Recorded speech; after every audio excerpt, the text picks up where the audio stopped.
Hello guys, அஸ்ஸலாமு அலைக்கும். Tuesday morning. இன்னைக்கு பிரேக்ஃபாஸ்ட்டுக்கு மக்ரூனி தான் ரெடி பண்ண போறேன். நான் எப்பவுமே எப்படி செய்வேன்னா, பாஸ்தா தனியாக வேக வச்சுட்டு மசாலாவோட மிக்ஸ் பண்ணுவேன். இன்னைக்கு கொஞ்சம் டிஃப்ரெண்ட்டாக வெஜிடபிள்ஸ்லாம் போட்டு குக்கரில் தான் ரெடி பண்ண போறேன்.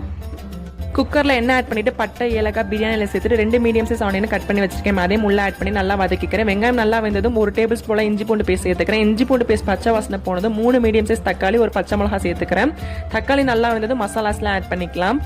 1 டேபிள் ஸ்பூன் மிளகாய்த்தூள், 1/2 டீஸ்பூன் மஞ்சத்தூள், 1/2 table spoon garam masala, 1/2 table spoon மல்லித்தூள் சேர்த்துட்டு தேவையான உப்பு ஆட் பண்ணிக்கிறேன். மசாலா நல்லா வெந்ததும் கட் பண்ணி வச்சுக்க வெஜிடபிள்ஸ்லாம் ஆட் பண்ணிக்கலாம். நான் இன்னைக்கு கேரட், பீன்ஸ், கேப்சிகம் எடுத்துருக்கிறேன். நீங்கள் எந்த வெஜிடபிள்ஸ் கூட சேர்த்துக்கலாம். நல்லா மசாலாவில் கோட் ஆகிற மாதிரி மிக்ஸ் பண்ணிட்டு 3 கப் அளவுக்கு பாஸ்தா நல்லா வாஷ் பண்ணி அதையும் உள்ள ஆட் பண்ணிக்கிறேன். பாஸ்தா முழுகிற அளவுக்கு தண்ணி சேர்த்துக்கோங்க. நான் இன்னைக்கு முட்டை ஆட் பண்ணுறேன். முட்டை வேணும்னா ஸ்கிப் பண்ணிடலாம். 3 முட்டையை உப்பு போட்டு பீட் பண்ணி வச்சிருக்கேன். அதையும் உள்ள சேர்த்துக்கிறேன். லிட் போட்டு ஒரே ஒரு விசில் தான் வைக்கணும், இல்லைனா குழஞ்சிடும். ஒரு விசில் வந்ததுக்கப்புறம் ஸ்டவ் ஆஃப் பண்ணால் சூப்பராக பாஸ்தா ரெடி ஆகிடும். ட்ரை பண்ணி பாருங்கள். நாளைக்கு vlogல பார்க்கலாம். பாய்.